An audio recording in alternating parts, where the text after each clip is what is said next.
समन्त चक्रवालेषु अत्रा गच्छन्तु देवता सद्धम्मं मुनिराजस्य सुनन्तु सग्घमोक्खदं धम्मस्सवන कालो अयं बदन्ता धम्मस्सवन कालो अयं बदन्ता धम्मस्सवන कालो अयं बदन्ता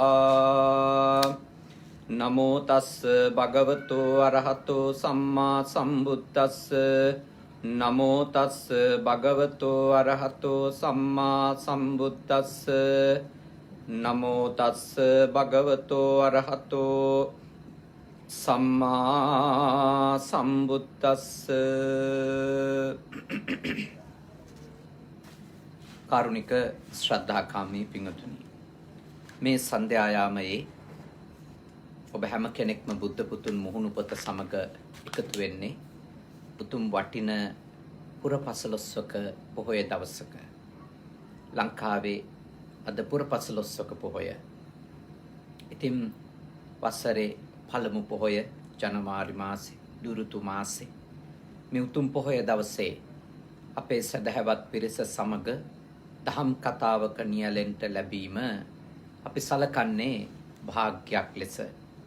තාම් ශ්‍රද්ධාවෙන් යුක්තව මුහුණුපත සමග බුද්ධ පුතුන් මුහුණුපත සමග එකතු වෙලා ඉන්න ඔබට මේ ධර්මානුශාසනාව සිද්ධ කර දෙන ලෙස අපිට ආරාධනා කර සිටියේ ඉල්ලා සිටිය ඕස්ට්‍රේලියාවේ බ්‍රිස්බේන් නුවර ජීවත් වෙන ගැමුණු සුරේෂ් රණවක මහත්මාණන්, ඒ වගේම ශෙල්මිනී සුභාසිනී ජයසුන්දර මහත්මිනිය, ඊටාම උතුම් අරමුණක් ඇතුව එස්.පී. ජයසුන්දර අවුරුදු 36කට පෙර මිය ගිය, වසර 35කට පෙර මිය ගිය සුමනදාස රණවක.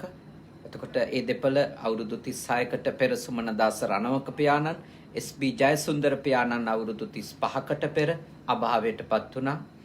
රජිතා රණවක වැඩිමහල් සහෝදරිය අවුරුදු 26කට කලින් මිය ගියා.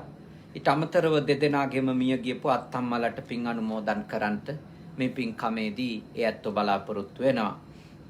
සුජීවත්ව සිටින කේම් පොඩි නෝනා ආදරණීය අම්මට, පද්මා වන්නි ආරච්චි ආදරණීය අම්මට, දෙදෙනාගේම ආදරණීය මෑණියන් වහන්සේලාට නිරෝගී සුවයත් ධර්ම අවබෝධයත් ලැබේවා කියන උතුම් ප්‍රාර්ථනාවත් එක්ක තමයි මේ උතුම් පින්කම සිද්ධ කරන්නේ. සුජීවත්ව සිටින දෙදෙනාගේම ජීවිත ගොඩනගන්නට කැප වුණු ලොකු අම්මා, පුංචි අම්මලා, මම්මා, මාමලා, බාප්පලා, නැන්දලා, මොකද අපි අවුරුදු 40කට කලින් ඉපදිච්ච අයට අනිවාර්යෙන්ම පවුලේ අම්මගේ පැත්තේ සහෝදර සහෝදරියොත්, තාත්තගේ පැත්තේ සහෝදර සහෝදරියොත් ගොඩක් උදව් කරලා තියෙනවා ඉගෙන ගන්න, ලොකු මහත් කර ගන්න අපිව. අපි ජීවිතයේ තැනකට ගෙන එන්න ඒ හැමෝටම මේ පවුලේ පින්වත් පිරිසත් නිරෝගී සුවයත් ධර්මාවබෝධයත් ලැබේවා කියන ප්‍රාර්ථනාවෙන් තමයි අද මේ උතුම් පින්කම මේ විදියට සිද්ධ කරන්නේ. ඉතින් ඔය ඇත්තෝ කවුරුත් බොහෝම ශ්‍රද්ධාවෙන් යුක්තව බුද්ධ පුතුන් මුහුණුපතත් එක්ක මේ පොහොය දවස් එකතුනේ දහම් කරුණක් ඉගෙන ගන්න. අද අපි ඊටාම වටින දහම් කරුණු කීපයක් කතා කරනවා ඔබත් එක්ක. ඒ තමයි පණ්ඩිතයන් සතුව තිබෙන කරුණු 4ක්. ඔබට පුළුවන් බලන්න මේ කරුණු මගේ ගාවත් තියේද. පණ්ඩිත විභාගෙ සමත් වෙලා රාජකීය පණ්ඩිත කියලා උපාධියක් ගරුණාමයක් නැති වුණාට භාග්‍යවතුන් වහන්සේ වදාළ මේ කරුණු 4 ඔබේ ගාව තියෙනවා නම් ඔබත් පණ්ඩිතයෙක්. සමහරුණන් ටිකක් අවමන් සහගත හැඟීමෙනුත් එයා මහ පණ්ඩිතයා කියලා කියන වෙලාවල් තියෙනවා. ඒක ධර්මයේ උගන්වන පාණ්ඩිත්‍ය ගැන කියන කතාවක් නෙමෙයි. තථාගත දේශනාවේ ප්‍රඥාවන්තයෙකු, ඥානවන්තයෙකු, නුවණැත්තෙකු, අවබෝධ කළ යුතු දේ අවබෝධ කරගත්තෙකු අඳුන්වන නාමය තමයි පණ්ඩිත කියලා කියන්නේ. මේ ලෝකේ පහළ වුණු ඉහළම පාණ්ඩිත්‍යකින් යුක්ත උත්තමයන්න් වහන්සේ ලෞතර බුදුරජාණන් වහන්සේ. ඊළඟට පස්සේ බුදුරජාණන් වහන්සේලා මහරහතන් වහන්සේලා ඒට අමතරව භාග්‍යවතුන් වහන්සේ වදාළ අගය කරපු ගුණධර්ම තියෙනවා පණ්ඩිතයෙකු සතු ගුණධර්ම කියලා. අන්න ඒ ගුණධර්ම කවුරු හරි ගාව තියෙනවා නම් ඒ තැනැත්තා හෝ තැනැත්තියත් පණ්ඩිතයෙක් කියලා කියන්න පුළුවන්. මොනවද ඒ කරුණු? අද අපි සාකච්ඡා කරමු ඒක ගැන. දැන් ගොඩාක් වෙලාවට එයා හරි පණ්ඩිතෙක්, එයා හරි නුවණැත්තෙක්, එයා හරි උගතෙක්, එහෙම සමහරු ගැන කියනවා. ඒ කියන්න මිනිස්සු පාවිච්චි කරන නිර්ණායකය තමයි ගොඩක් කතා කරන එක. ගොඩක් කතා කරන අය. අන්ත කතිකයොන්ට කරුණු ගලාගෙන එනවා නම් හොඳට මේ තොරතුරු දත්ත ඇතුව කියන්න පුළුවන් නම් සාමාන්‍ය ලෝකේ කියනවා පණ්ඩිතයෙක්, උගත් මිනිස්සෙක්, ලොකු පාණ්ඩිත්‍යයක් තියෙනවා යාට, හොඳ දැනුමක් තියෙනවා යාට කියලා. එතකොට ඒ විදියට සඳහන් කරත් නේ, ඒ විදියට සඳහන් කරත් මතක තියාගන්න භාග්‍යවතුන් වහන්සේගේ ධර්මයේ තුල ගොඩක් කතා කරන එක පාණ්ඩිත්‍ය නෙමෙයි. ගොඩක් කතා කරා කියලා එයා ප්‍රඥාවන්තයෙක් ලෙස තථාගත දේශනාවේ අඳුන්වන්නේ නැහැ. තථාගත ධර්මයේ තුල කවුද පණ්ඩිතෙක් වෙන්නේ? කවුද ඥානවන්තයෙක් වෙන්නේ? පළවෙනි කෙනා අනුන්ට උවදුරු නැති කෙනෙක් ඉන්නවා නම් අන්න එයා පණ්ඩිතයෙක්. ඒ කිව්වේ අනුන්ට කිසිම කරදරයක් කරන්නේ නැති කෙනෙක් නම් ඔබ භාග්‍යවතුන් වහන්සේගේ ධර්මයට අනුව ඔබ ප්‍රඥාවන්ත කෙනෙක්. ඒ කියන්නේ අපිට අනිත් අයට කරදර කරන්න පුළුවන් කොච්චර විදි තියෙදනේ. වචන වලින් අනිත් අයට කරදර කරන්න පුළුවන්. උවදුරු උපද්‍රව කරන්න පුළුවන්. රණ්ඩු කරලා අනිත් අයගේ ජීවිතය එපා වෙලා කලකිරිලා සමහර වෙලාවට ඒ හිංසා පීඩා ඉවසා ගන්න බැරි වුණාම සමහරව සියදිවි නසා ගැනීම කරා වුණත් ගමන් කරනවා. සමහරව ඒ හිංසා වචන වලින් කරන හිංසා පීඩා අනෙක් අයගේ ජීවිතයට කරන උපද්‍රව කරදර දරා ගන්න බැරි වුණාම සමහර අය මානසික රෝගීන් බවට පත් වෙලා ආතතිය, විෂාදය, ක්ලමතය, ස්ට්‍රෙස්, ડિප්‍රෙෂන් වගේ තත්ත්වයන්ට ගිහිල්ලා බෙහෙත් බොන දිනපතාම බෙහෙත් බිබී ඉන්න තත්ත්වයට පත් වෙනවා. වචන වලින් එච්චර හිංසා කරනවා මිනිස්සුන්ට කරදර කරනවා. භාග්‍යවතුන් වහන්සේ දේශනා කරනවා කවුරු හරි තව කෙනෙකුට කරදර කරන්නේ නැත්තම්, කේමිනෝ කියලා කිව්වේ කරදර කරන්නේ නැත්තම්, එයා හරි ඥානවන්ත කෙනෙක්. එයා පඬිත ගුණ තියෙන කෙනෙක්. වචන පාවිච්චි කළා කරදර කරන්නේ නැත්තම්. මොකද අද කායික හිංසනයට වඩා ගොඩාක් බලවත් තියෙන ලෝකේ වචන වලින් කරන හිංසනේ. ඒ හිංසනේ ඍජුවම මනස ඉලක්ක කරලා කරන්න. පරුස වචන කීමෙන් හිංසා කරනවා. ඊළඟට ඊටාම රළු විදියට නපුරු විදියට හැම තිස්සෙම කතා කර හිංසා කරනවා. අගෞරව කර කතා කර හිංසා කරනවා. පහත් කරලා කතා කර හිංසා කරනවා. නිന്ദා අපහාස කරමින් හිංසා කරනවා. අද ලෝකේ බලගතුම විදියට කෙනෙකුට තව කෙනෙක් කරදර කරන විලාසය අපිට දකින්න ලැබෙන්නේ කායිකව කරන දේවල් වලට වඩා වාචසික දේවල් වලට. ඒ නිසාම ලෝකේ නීතිත් හැදිලා තියෙනවා. ඒ වගේ දේවල් කරොත් නෛතිකව වැරද්දක් කියලා. මොකද මේ මිනිස්සුන්ගේ ස්වභාවය කායික හිංසනයට එරෙහිව නීති බලවත් වෙනකොට මිනිස්සු කයෙන් දේවල් කරන්නේ නැතුව වචන වලින් දේවල් කරන්න ගන්නවා. මතක තියාගන්න. ඔබ ප්‍රඥාවන්ත මිනිසෙක් නම් කවදාවත් වචන වලින්වත් කායිකවත් කාටවත් හිංසා කරන්නේ නැහැ. පීඩා කරන්නේ නැහැ. ඔබට උපාධිය ඕනි නැහැ. පඬිත්‍ය තහවුරු කරගන්න. කාටවත් උවදුරක්, කරදරයක්, ප්‍රශ්නයක්, වදයක් වෙන්නේ නැති මිනිස්සෙක් වෙන්න. මේ පොයේ දවසේ ඔබ ඒක හිතට ගන්න. ඒක අදිෂ්ඨානයක් කරගන්න. අනිත් අය හදන එක හරි අමාරුයිනේ. අනිත් අය වෙනස් කරන එක හරිම අමාරුයි. මම යෝජනා කරනවා ඔබ මේක හිතට ගන්න කියලා.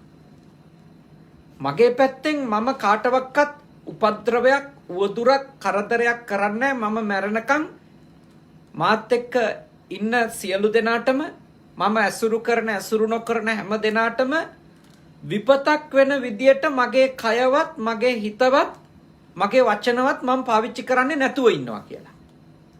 අදිෂ්ඨාන කරගන්න.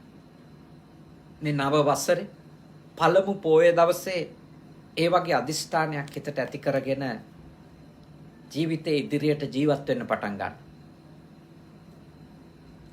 ඔබ අනිත් අයට කරදර කරන්නේ නැතුව, උපද්‍රව කරන්නේ නැතුව අඛණ්ඩව ඉන්නකොට ඔබට ජීවිතේ බොහෝ කරදර කරන අයට තවදුරටත් ඒව කරගෙන යන්න හයිය නැති වෙනවා. ඔබට කරදර කරන නිසා, ඔබට උපද්‍රව ඇති කරපු නිසා, ඔබට උවදුරක් කරපු නිසා ඔබ පෙරලා කරනවා කියන චෛතසිකෙන් දේවල් කරන්න එපා. එයා තව තවත් ඔබ කරන සුළු දෙයින් ද්වේෂය, වෛරය, ක්‍රෝධය ඉස්මතු කරගෙන, බලගතු කරගෙන ඔබට පෙරලා හිංසා පීඩා කරන්න ගන්නවා. ඥානවන්තයෝ ප්‍රශ්නවලට උත්තර හොයන්නේ සමහර වෙලාවට කොන්දේසි විරහිත සමාව දීමෙන්. කොන්දේසි විරහිතව සමාව දීමෙන්. සමහර වෙලාවට සමහර ඒවට දෙන පිළිතුර කාරුණික සිනහවක් පමණයි. අනුකම්පාවෙන් සිනාසෙන.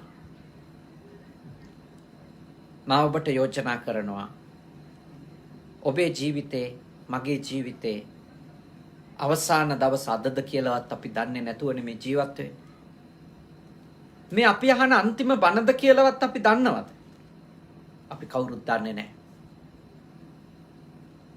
මේ අපි නිමා කරන්නේ අපේ ජීවිතේ මේ භවය අපිට අයිති අන්තිම දවසද කියලාවත් අපි ඇත්තටම දන්නේ නැහැ. කවුද අපිට සහතික ලියන්නේ? ඔයා මෙච්චර ආවුෂක් ඉන්නවමයි කියලා. ඒ නිසා මම ඔබට මෙත් සිතින් යෝජනා කරනවා, කරුණාවෙන් දයාවෙන් යුක්තව යෝජනා කරනවා, අනුන්ට උවදුරක් කරන්නේ නැති මිනිස්සෙක් වෙන්න බලමු.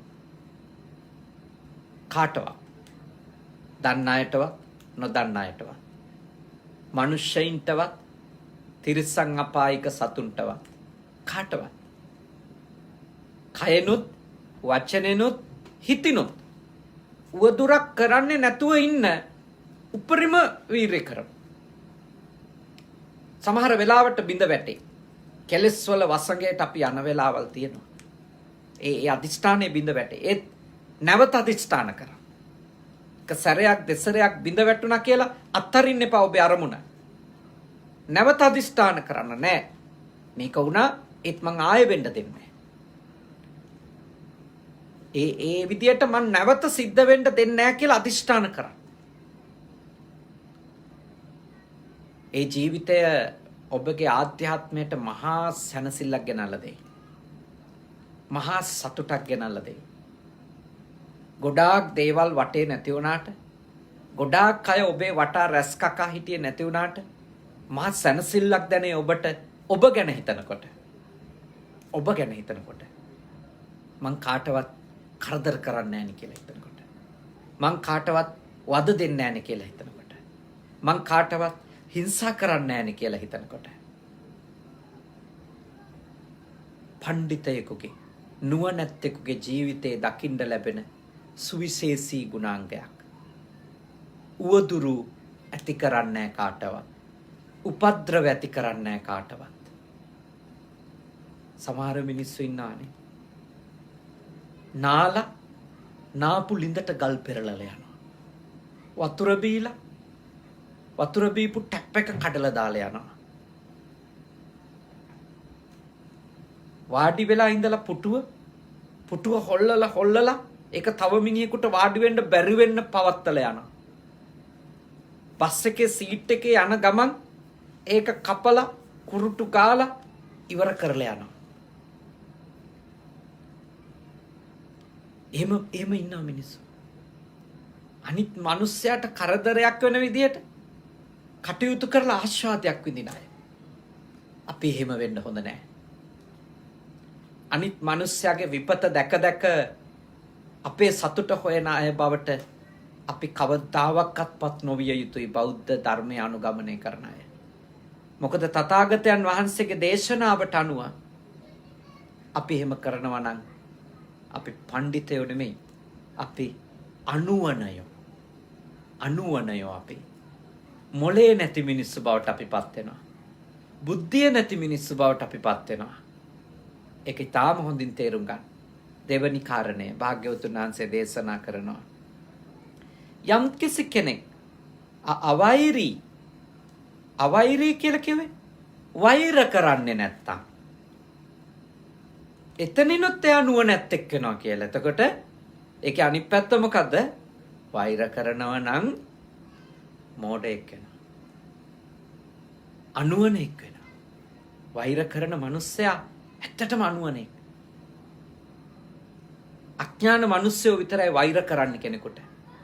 ක්‍රෝධ කරන්නේ. වෛර බැඳගෙන ගැට ගහගෙන හිතේ තියාගෙන පලි ගහ ඉන්නේ අනුවණ මිනිස්සු. නුවණ මදකම නිසා. නුවණ තියෙන මිනිස්සු දන්නවා වෛරය නිසා මුලින්ම දැවිලා අළු වෙලා යන්නේ තමන්ගේ හතුරා නෙමෙයි තමන් කියලා. මුලේ තියෙන මිනිස්සු දන්නවා. බුද්ධිමත් මිනිස්සු ඒක දන්නවා. වෛරයෙන් ක්‍රෝධයෙන් අළු වෙන්නේ තමන්, දැවෙන්නේ තමන් කියලා. අනුන් දවන්න හිතුවට. අනුන් අලු කරලා දාන්න හිතුවට. අනුන් පුච්චලා දාන්න හිතුවට. අනුන්ගේ දේවල් නැති කරන්න හිතුවට. ඇයි එහෙම කියන්නේ මම? වෛර කරන කෙනා වෛරය කියන එක ඇතුලේ තැම්පත් කරගත්තට පස්සේ ඒක දහවලත් රැයෙහිත් අඛණ්ඩව ඒ සිතුවිල්ල අවදිමත්ව තියාගන්නවා. එහෙම කෙනාට හොඳ නරක පේන්නේ. කල යුත්ත නොකල යුත්ත පේන්නේ. හරි වැරද්ද පේන්නේ. වෛරයෙන් ක්‍රෝධයෙන් උමතු වෙච්ච පැවිද්දෙකුට, ගිහියෙකුට, ස්ත්‍රියකට, පුරුෂයෙකුට හොඳ නරක පේන්නේ. වැරද්ද නිවැරද්ද පේන්නේ. ඒ වෙලාවේ ලැබෙන සතුට සැනසෙල්ල විතරයි පේන්නේ. හිංසා කරාම අනිකට වෛරයෙන් සිද්ධ වෙන හානිය, තමන්ට වෙන හානිය, අනිකාට වෙන හානිය, සමාජයට වෙන හානිය තේරෙන්නේ නැහැ. සමහර දේවල් අනෙක් අයගෙන් පලිගන්න කියලා කරන දේවල් තියෙනවනේ. මුහුණු පොත යොදාගෙන YouTube එක පාවිච්චි කරගෙන තවත් බොහෝ දේවල් පාවිච්චි කරලා වෛරෙන් ක්‍රෝධෙන් කරන දේවල් තියෙනවා. ඒවා කරලා ටික දවසක් යනකොට තමයි එයාට තේරෙන්නේ අන්තිමට මට මුකුත් ලැබුණ නෑනේ කියලා. ඒ වෙලාවේ තමන්ගේ හතුරට නින්දාවක් එනකොට, අපහාසයක් එනකොට, අගෞරවයක් එනකොට, අවමානයක් වෙනකොට පොඩි ආස්වාදයක් වින්දට පස්සේදී ඒ කරපු දේවල් තමන්ටම එන්න පටන් ගන්නවා. ඒක තමයි යථාර්ථය. ඒක යථාර්ථයක්. උඩට විසි කරපු දෙයක් නැවත පහලට වැටෙනවා වගේ අපි කරන වැරදි ක්‍රියාවල අයහපත් ක්‍රියාවල ප්‍රතිවිපාකය අපිට එනවා.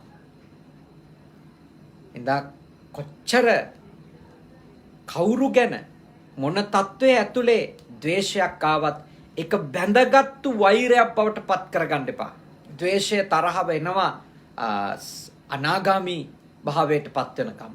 ඒත් ඒක වෛරයක් වෙන්න දෙන්න එපා. බලන්න සසරේ ගොඩාක් පාරමී පුරපු කෙනෙක් තමයි නිවන අරමුණු කරගෙන දේවදත්ත භික්ෂුන් වහන්සේ. සංසාරේ ගොඩාක් පාරමී පුරලා තියෙනවා. උන්වහන්සේගේ විස්තර තියෙන ත්‍රිපිටක අට කතාවලට අනුව සාරිපුත්ත මොග්ගල්ලාන වැනි උතුම් මහරහතන් වහන්සේලාට වඩා දීර්ඝ කාලයක් සසරේ නිවන ඉලක්ක කරගෙන පාරමී පුරපු කෙනෙක් ලෙස තමයි දේවදත්ත ස්වාමීන් වහන්සේ ගැන තියෙන්නේ. ඒත් බලන්ට දේවදත්ත හාමුදුරුවන් එක භවයකදී වෛරය බැඳගත්තා බෝධිසත්වයන් වහන්සේ ගැන. අවාසනාවකට ඒ ඇති කරගත්තු වෛරය නිසා උන්වහන්සේගේ පාරමී ගමන නිවෙන්නට පුහුණු කරගත්තු හිත යටපත් වෙලා ගිහිල්ලා අර වෛරයේ ගිනිදැල්ල බුරබුරා එයාගේ ආත්මය තුල මනස තුල නැගෙන්න ගත්තා. බෝධිසත්වයෝ මුණ ගැහෙන හැම මොහොතකම හැම භවයකම ඒ සීමාවක් නැති වෛරය මතුවෙන්න පටන් ගත්තා. අන්තිමටම ලෞතුරා බුදුරජාණන් වහන්සේ නමක් ඝාතනය කරන්න තරම් මරන්න තරම් භයානක චේතනා පහළ වුණා. භයානක කර්ම රැස් වෙන චේතනා පහළ කරගත්තා යාමුදුරුව. භාග්‍යවතුන් වහන්සේ නමක් ඝාතනය කරන්න බෑ. ඒත් ගලක් පෙරළුවා. තුනුආයෝ ලව්වා විද්දෙව්වා. නාලාගිරි කියලා හස්තියෙකුට මත් වතුර පවවලා භාග්‍යවතුන් වහන්සේ පාගල මරවන්ට සැලසුම් කරා. ගොඩාක් අපරාධ කළා භාග්‍යවතුන් වහන්සේට. සමගි සංඝයා ભેද කළා. සමගි සංඝයා ભેද කළා. ගොඩාක් පව් කරගත්ත දේවදත්ත හාමුදුරුවෝ. හේතුව වෛරය. එයාගේ මනස වහගෙන තිබුණ වෛරය. මොකද ඔය වෛරය කියන එකේ පලිගත්තට ඒකේ සීමාවක් නැහැ. කොච්චර පලිගත්තොත්ද ඇති කියලා වෛරයෙන් ඉන්න කෙනාට දැනෙන්නේ නැහැ. දැන් හිතනවා මම බැනලා ඉවර කරා නම් මට සැනසෙල්ලක් ලැබෙයි. ඉතින් බයිනවා. විවිධ දේ කිය බයිනවා. අසභ්‍ය වචන කිය බයිනවා. චෝදනා කර බයිනවා.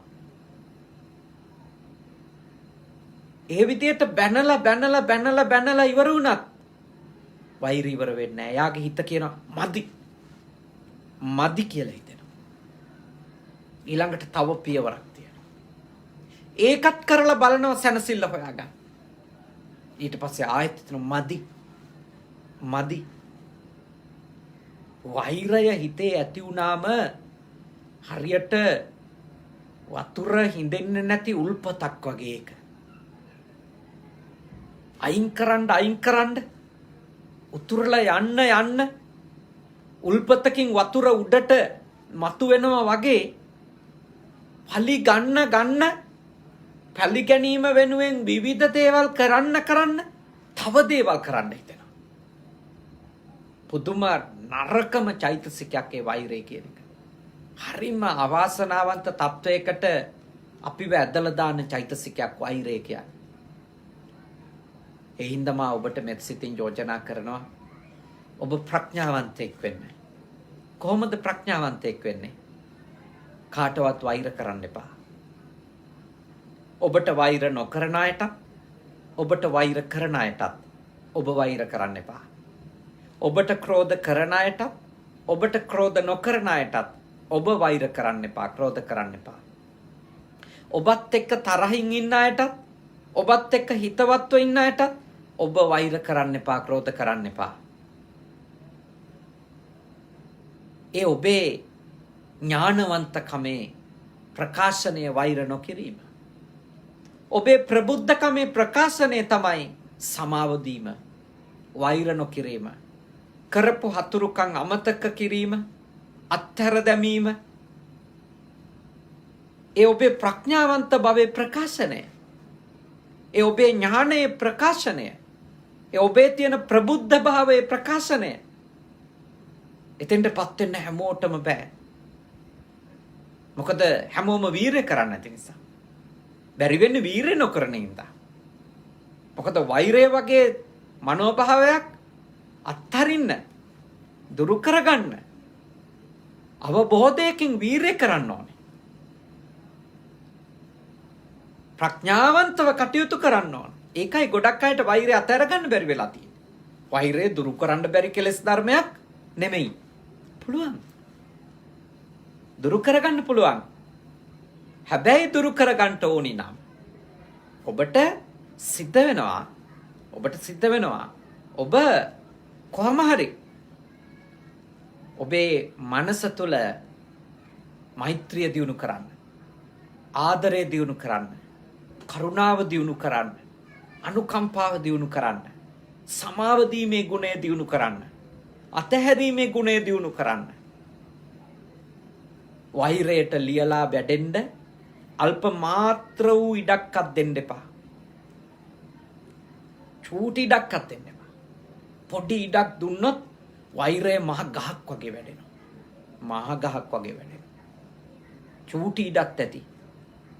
අවශ්‍ය කරන පහසුකම් ටික එක්ක අල්ප මාත්‍ර ඉඩක් මනසේ දුන්නොත් වෛරය දලුලාල වැඩෙනවා. හැම වෙලාවකම වෛරය කියන සිතුවිල්ල ගැන හිතන්න ඕන. ඒක විසක්. ඒක මට කරදරයක්. ඒක මගේ මෙලොවට කරදරයක්. ඒක මගේ පරලොවට කරදරයක්. ඒක මම මට කරගන්න හිංසාවක්. එහෙම කල්පනා කරන්න ඕන. අවෛරී තැනැත්තා මේ ලෝකේ ඉන්න ප්‍රඥාවන්තම කෙනෙක්. භාග්‍යවතුන් වහන්සේ මුන්න තරන්නම් වෛරයෙන් නිදහස් වෙන්න, වෛර නොකර ඉන්න කියන මඟ පෙන්වීම අපට සිද්ධ කරාද? නහි වේරේන වේරාණි ප්‍රකට ධම්මපද දේශනාවක් නේ. ප්‍රකට ධම්මපද දේශනාවක්.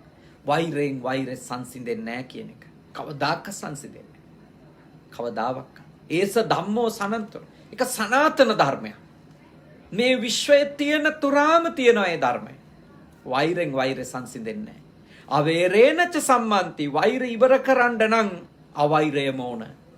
ඒකවේ අඥානයකගේ ක්‍රියාවන් නවත්තන්ට නම් ප්‍රඥාව උපදින්න ඕනෙතර. අවෛරය උපදිනවා කියන්නේ අවබෝධය පහළ වුණා කියන එක. අවෛරය ඇති වුණා කියන්නේ නුවණ ඇති වුණා කියන එක. බුද්ධිය පහළ වුණා කියන එක. ආලෝකය පහළ වුණා කියන එක. අද සන්ධ්‍යා යාමේ පුරපස හඳ පායනවා. වට්ටියක් වගේ පිරුණු හඳක් බැබලෙනවා. ඔබට ආකාශය දකින්න පුළුවන්. අවෛරයෙන් යුක්ත කෙනාගේ ජීවිතෙත් බැබලෙන්නේ ඒ පුරපසළොස්වක හඳ වගේ. වෛරයෙන් යුක්ත හිතක් අපි ඇති කරගත්තොත් අමාවක වගේ වැහිලා යනවා, කළුවර වෙනවා.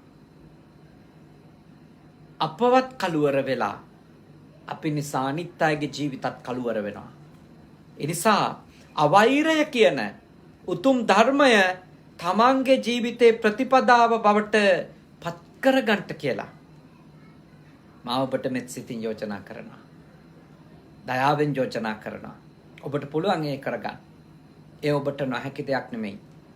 ඒ ඔබට කළ හැකි දෙයක්. භාග්‍යවතුන් වහන්සේ දෙවනි ධර්මයේ ලෙස පෙන්වලා දුන්නේ වෛර නොකරොත් ඔබ ප්‍රඥාවන්තයෙක් වේවි. තුන්වෙනි කාරණේ අභයෝ කියලා කිව්වේ මොකක්ද? අභයෝ කියලා කියන්නේ බුදුරජාණන් වහන්සේගේ ධර්මයට අනුව බිය නැතිකම කියන එක. බිය නැතිකම. කවුරු හරි කෙනෙක් නිර්භය නම් ඒක ප්‍රඥාවන්තයෙකුගේ ගතියක්. බය නැතිකම ප්‍රඥාවන්තයෙකුගේ ගතියක්. කෙනෙකුට හිතෙන්න පුළුවන් මොකක්ද ඒ කාරණාව කියලා. ප්‍රඥාවන්ත කෙනා ඇයි බය නැත්තේ? බය නැත්තේ අවබෝධය නිසා. තේරුම් ගත්තට පස්සේ බය නැහැනේ. ඇයි අපිට අඳුරු තැනකට ගියාම බය හිතෙන්නේ? නේද? ඇයි අපිට අඳුරු තැනකට ගියාම බය හිතෙන්නේ? තේරෙන්නේ නැහැ. අනතුරක් තියනවාද? සතුරෙක් ඉන්නවාද? ඉතින් බයයි. ප්‍රඥාවන්ත කෙනා කියන්නේ හොඳට දේවල් නිර්වෘල්ව තේරුම් ගත්ත කෙනා. ඒකයි ආ බය නැත්තේ. නිර්භයකම එන්නේ ඥානයෙන් හින්දා. ඒකයි භාග්‍යවතුන් වහන්සේ ප්‍රඥාවන්තයෙකුගේ උදාහර ගුණයක් ලෙස පෙන්වුවේ නිර්භයකම. දේවල් අවබෝධ කරගත්තේ නැති මිනිස්සු බය කරගන්න එක කොච්චර ලේසිද නේ? කොච්චර ලේසිද? විවිධාකාරයෙන් බය කරනවා. අවබෝධයක් තියෙන මිනිස්සු නිර්භයයි. නිර්භයයි. දේවල් තේරුම් අරගෙන ඒ අවබෝධය නිසාම තේරුම් ගැනීම නිසාම නිර්භීතයි. ජීවිතය ගැන, ලෝකය ගැන, යථාර්ථය ගැන ඇත්ත ඇති හැටියෙන්ම අවබෝධ කරගත් උත්තමයෝ නිර්භයයි. අපේ බුදුරජාණන් වහන්සේ උන්වහන්සේගේ ගාව තිබුණු උතුම් දෙයක්නේ අභය කියන එකනේ. අභය. උන්වහන්සේ මේ අත්ල දික් කරගෙන ඉන්නකොට නේ. ඒකට කියන්නේ අභය මුද්‍රා කියනවා. දැන් ඔබට පේන මේ මගේ පැත්තකින් පේන්නේ භාග්‍යවතුන් ඒක සමාධි මුද්‍රාවෙන් නේ. අභය මුද්‍රාව ඔබ දැකලා තියෙනවා. ඒකවේ අත බොහොම හිස් අවියාවුද මුකුත් නැහැ. හැබැයි නිර්භයයි. අවියාවුද මුකුත් නැහැ. හැබැයි නිර්භයයි. තමන් නිර්භය කෙනාට පමණයි අනිත් අයට අභය දෙන්න පුළුවන්. මිනිස්සු කෙනෙක්ව මරන්න පෙළඹෙන්නේ ඇයි? බය ඇතුලේ. මිනිස්සු කෙනෙක්ව මරන්න පෙළඹෙන ප්‍රධානම හේතුවක් තමයි බය කියන එක. විශේෂයෙන්ම සත්තු මරන්නේ මිනිස්සු. බය ඇතුලේ. බය හින්දා තමයි මිනිස්සු ඉක්මනින්ම අනිකාව ඝාතනය කළ දාන්න ඕන කියලා හිතා. මරලා දාන්න ඕන කියලා හිතා. තමන්ගේ පැවැත්මට හානියක් කරයි කියලා. නිර්භය උත්තමයෝ, ප්‍රඥාවන්ත උත්තමයෝ තමන්ගේ ජීවිතේ පිළිබඳව ඇතිවෙනු අවබෝධය නිසා නිර්භයභාවය තමන් තුළ දියුණු වුණාට පස්සේ සියලු සත්වයින්ට අභය දාණය දෙනවා. ඒකවේ තමන් නිසා කාටවත් බයක් ඇති වෙන විදියට ජීවත් වෙන්නේ නැහැ. ඇයි? තමන් ඔබ අවබෝධ කරගන්න තමන් නේ ප්‍රාණඝාත කරන්නේ නැති කෙනෙක් කියන්නේ ඔබ නිසා තව කෙනෙකුට ජීවිත බය නැහැ. ඔබ හොරකම් නොකරන කෙනෙක් කියන්නේ ඔබ නිසා තව කෙනෙකුට බය හිතෙන්නේ නැහනේ. බය හිතෙන්නේ නැහැ. එයාගේ දේවල් ගනී කියලා. මිනිස්සු කොච්චර බයෙන් දින්නේ මේ කාලේ? අපේ රටේ මිනිස්සු කොච්චර බයෙන් දින්නේ? ඇයි? දුප්පත්කම, නැති බැරිකම, අත්‍යවශ්‍ය දේවල් වල හිඟය, සල්ලි නැතිකම, මේව නිසා හොරහතුර වැඩි වෙමින් යනවා. මේ මිනිස්සු බයෙන් ඉන්නවා. අපේ දේවල් හොරකම් කරගනීද? අපේ දේවල් මංකොල්ලකයිද? පාරක තොටක යන්න බැරි තත්වයක් උදා වෙයිද? කරේ කනේ කිසිම දෙයක් තියාගන්න බැරි තත්වයක් උදා වෙයිද? බෑග් එක උදුරගෙන යන තත්වයක් උදා වෙයිද? කොහොම හරි හාල් ටිකක් හොයාගෙන බතක් ඉදව ගන්නකොට බත් හට්ටිය හොරකම් කරන් යයිද? මිනිස්සු බයේ ඉන්නවා. ඒ කිව්වේ හොරකම් කරන මිනිස්සු ඉන්න තැනක මිනිස්සු ඉන්නේ බයෙන්. භාග්‍යවතුන් වහන්සේ දේශනා කරන්නේ මොකක්ද? ඔබ සහ මම සොරකමින් වළකිනකොට අපි අනිත් අයට අභය දාණය දුන්නා වෙනවා. නිර්භයකම ඇති කළා වෙනවා. ඊළඟට ඔබ වැරදි කාමයෙන් වළකිනකොට අන් අයගේ බිරිඳකට අන් අයගේ සැමියෙකුට වෙන කෙනෙකුට අයිති බැඳීමක් ආසාවක් කාම තෘෂ්ණාවක් ඇති කරගෙන බැඳීමක් හදාගන්න කාම තෘෂ්ණාවක් ඇති කරගන්න යන්නේ නැත්තම් ඔබ ඔබේ පෞල් ජීවිතය ගෙවනවා නම් ඔබ වැරදි කාමයෙන් වැළකීම කියන ශික්ෂාපදය අවංකව ආරක්ෂා කරගෙන ඉන්න කෙනෙක් නම් ඔබ නිසා පොඩ්ඩක්වත් අනෙක් අයට බය නැති වෙනවා. ඇයි? ඔබ අනෙකාගේ පෞල් ජීවිතයට පෞල් සංස්ථාවට මැදිහත් වීමක් කරන්නේ කියන්නේ ඔබව ඇසුරු කරන්න කෙනෙක් බය නැහැ.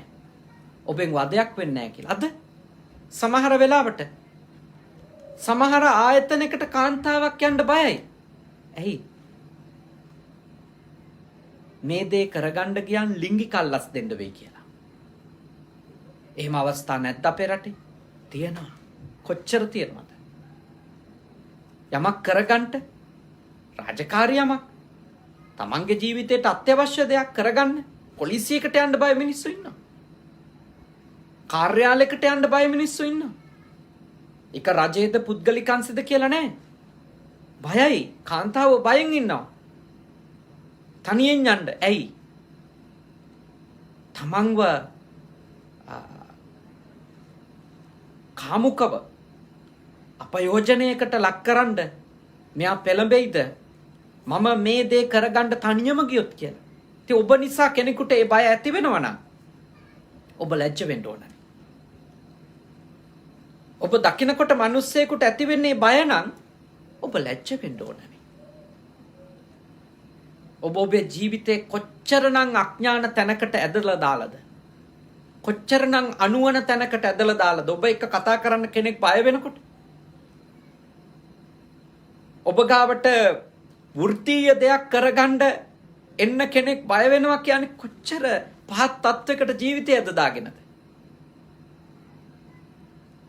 ඒ නිසා මම ඔබට යෝජනා කරනවා ඔබ ගාවට එන්න දරුවෙකුට බය හිතෙන තත්වයක් ඇති කරන්න හොඳ නැහැ. ඔබ ගාවට එන්න පිරිමියෙකුට ගැහණියකට බය හිතෙන තත්වයක් ඇති කරන්න හොඳ නැහැ.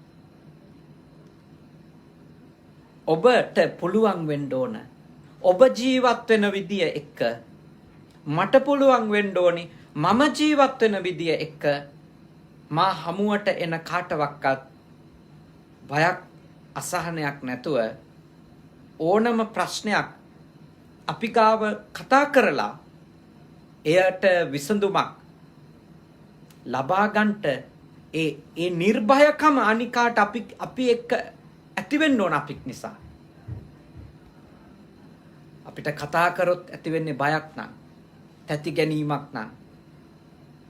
එතකොට අපි කරලා තියෙන්නේ අනිකාට වැරද්දක්. අපි ප්‍රඥාවන්තයෝ විදියට හැසිරෙලා නැහැ. ඒ හින්දා මම ඔබට යෝජනා කරනවා. ඔබට පුළුවන් මේ ගුණය දියුණු කරගන්න. භාග්‍යවතුන් වහන්සේ ප්‍රඥාවන්තයෝ ගාව තිබෙන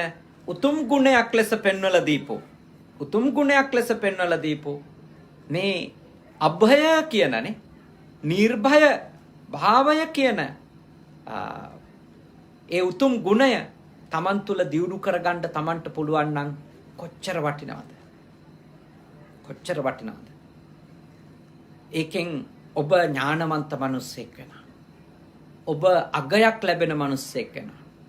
ඔබ වටිනාකමක් ලැබෙන මිනිසෙක් බවට පත් වෙනවා.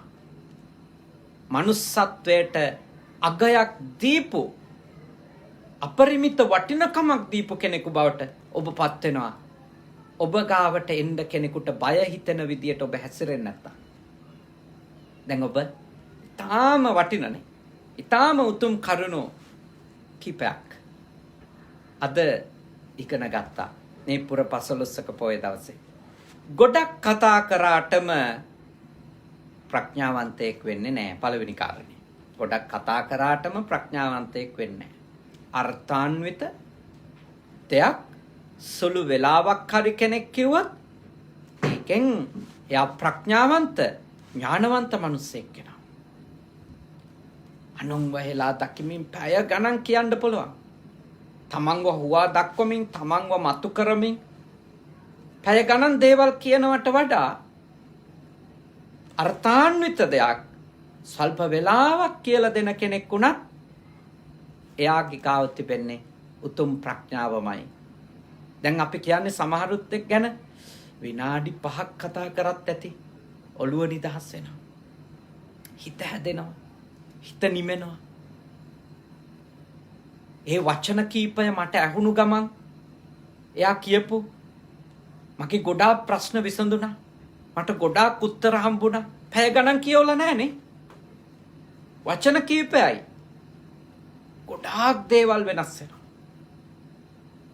ගොඩාක් දේවල් වෙනස් වෙනවා ගොඩාක් කතා නොකරට සල්පයක් කතා කරත් කෙනෙකුගේ හිත නිමෙන හිත හැදෙන අවබෝධයක් ලැබෙන දුකකින් නිදහස් වෙන්න උදව් වෙන සනසිල්ලක් ළඟා කරගන්න උදව් වෙන දෙයක් කතා කරන කෙනෙක් වෙන්න එවිට ඔබ ඒ උතුම් ප්‍රඥාවන්ත ඥානවන්තයෙකුගේ ගුණය ඔබ තුල ඇති කරගත්තා වෙනවා ඊළඟට අන් අයට මොන හේතුවක් නිසාවත් උවදුරක් කරදරයක් උපද්‍රවයක් විපතක් කරන්නේ නැති කෙනෙක් බවට ඔබපත් වෙන්න නේද ඔබපත් වෙන්න ඔබ ප්‍රඥාවන්තයෙක් වෙයි ඔබ ඥානවන්තයෙක් ලෙස ඔබට ඔබේ ජීවිතේ නිමා කරන්න පුළුවන් ඊළඟ කාරණේ භාග්‍යවතුන් වහන්සේ දේශනා කරනවා අපට තුන්වෙනි කාරණය ලෙස ඔබත් මමත් වීරය කරන්න ඕනේ කියලා තුන්වෙනි කාරණාව ලෙස පෙන්වලා දෙන්නේ වෛර නොකර ඉන්න.